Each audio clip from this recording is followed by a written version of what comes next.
আজকে ফুলকপি যারা পছন্দ করেন না তারাও এই রেসিপি প্রেমে পড়ে যাবেন। ওয়েলকাম টু মাই চ্যানেল মাম্পির রান্নাবাটি। আমার চ্যানেলে সবাইকে ওয়ার্ম ওয়েলকাম। প্রথমে কড়াইতে দিয়ে দিলাম রিফাইন্ড অয়েল। রিফাইন্ড অয়েল বেশ 1 থেকে 2 বড় চামচ পরিমাণ দেবেন, তার বেশি লাগবে না।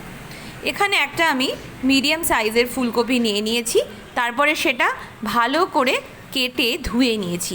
ঠিক এইভাবেই কাটতে হবে, আমি যেভাবে কেটেছি একটু বড় সাইজের কেটে নিতে হবে। তারপরে এটাকে প্লেন আমি তেলের মধ্যে নাড়াচাড়া করে নেব, আর এটা অবশ্যই লাল করে ভাজতে হবে। আমি কিন্তু ফুলকপিটা কোনো মতেই ভাপাইনি, শুধুমাত্র ভালো করে কেটে ধুয়ে নিয়েছি। দারুণ খেতে হয় এই রেসিপিটা। এটা আমি 1 ইঞ্চি টুকরো, মানে 1 ইঞ্চির মাপের 5 থেকে 6টা টুকরো আদা নিয়েছি। আদাটা ভালো করে বেটে নেব। ফুলকপিটা যতক্ষণ না লাল করে ভাজা হচ্ছে ততক্ষণ কিন্তু আমাদেরকে এইভাবে ভেজে নিতে হবে, না হলে কিন্তু খেতে ভালো লাগবে না দই ফুলকপি। এর মধ্যে আমি ম্যারিনেট করে নিয়েছি টক দই 1 চামচ, লাল লঙ্কার গুঁড়ো, নুন, জিরে গুঁড়ো আর আদা বাটা। ভালো করে ম্যারিনেট করে সাইডে রেখে দিয়েছি। আর অবশিষ্ট তেলে, মানে যেটাতে আমি ফুলকপি ভেজেছিলাম, তার মধ্যে দিয়েছি 3টে মতো দারচিনি আর 2-3টে মতো এলাচ। ব্যাস, এইটা খুব সুন্দর একটা গন্ধ বের হবে যতক্ষণ না ততক্ষণ আমরা পরের স্টেপে যাব না। গন্ধটা যখন সুন্দরভাবে বের হয়ে গেল, এরপরে আমরা ম্যারিনেট করা ফুলকপিটা দিয়ে দিলাম। এটা কিন্তু খুব ইজি একটা রেসিপি, আর একবার আপনি বানিয়ে দেখুন, দারুণ খেতে হয়। আপনি এটা রুটি, পরোটা, নান, কুলচা যে কোনো কিছুর সাথে খেতে পারবেন। দই দিয়ে ম্যারিনেট করার জন্য ফুলকপিটা দারুণ খেতে হয়েছিল, একদম নরম ট্যাঙ্গি ফ্লেভার।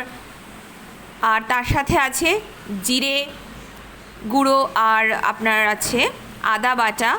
এইগুলো দেওয়ার জন্য কিন্তু দারুণ একটা টেস্ট হয়। ওপর থেকে দিয়ে দিলাম 1/2 চামচ চিনি। চিনিটা দিলে খুব সুন্দর একটা টেস্ট আসবে, যেটা দইয়ের টেস্টটাকে ব্যালেন্স করবে।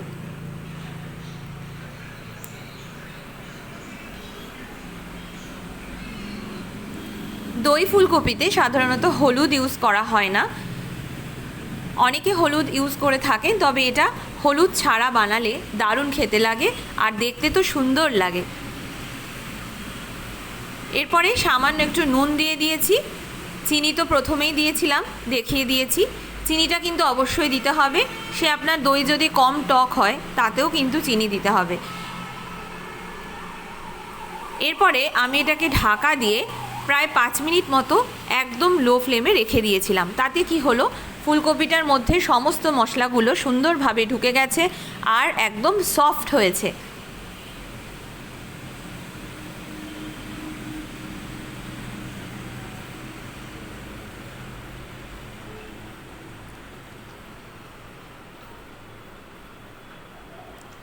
ফুলকপিগুলো খুব সুন্দরভাবে একদম ভাজা হয়ে গেছে। এরপরে আমি সাইডে দিয়েছিলাম গরম জল হতে। গরম জলটা হওয়ার পরেই আমি এখানে দিয়ে দিলাম 1 কাপ মতো গরম জল। গরম জল দিলে কি হয়, এর মধ্যে একটা ব্যালেন্স থাকে, খুব সুন্দর খেতে লাগবে। তাই অবশ্যই চেষ্টা করবেন যে কোনো রেসিপিতে গরম জল দেওয়া। 1 কাপ মতো গরম জলটা আমি দিয়ে দিয়েছি। মানে এমনভাবে আপনাকে জলটা দিতে হবে যেন ফুলকপিটা একটু ডোবে, একটু জলের নিচে থাকে। ঠিক এইভাবে দিয়ে আমি এটাকে একদম ঢেকে দেব 5 থেকে 6 মিনিটের জন্য। দেখুন, ঢাকাটা আমি 5 থেকে 6 মিনিট পরে খুলে নিলাম। অসাধারণ দেখতে হয়েছে না?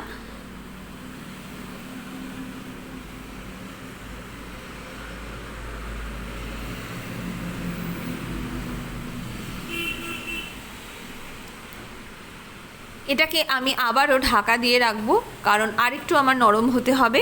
3 থেকে 4 মিনিট মতো এটা আমি ঢাকা দিয়ে রেখে দেব। এরপরে আমি ঢাকা খুলে দেখে নিচ্ছি। হ্যাঁ, আমার ফুলকপিটা কিন্তু একদম নরম হয়ে গেছে। আর এবার আমি এটাকে কিন্তু সার্ভ করে নেব।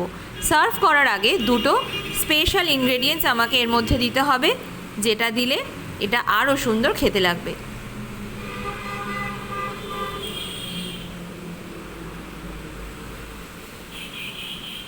ফুলকপি যারা পছন্দ করেন তারা তো এটা খেলে দারুণ স্বাদ পাবেন। আর যারা ফুলকপি পছন্দ করেন না তারা একবার বাড়িতে এইভাবে ট্রাই করুন, খুব সুন্দর খেতে হয়, আমি গ্যারেন্টি দিচ্ছি, একবার বানিয়ে দেখুন।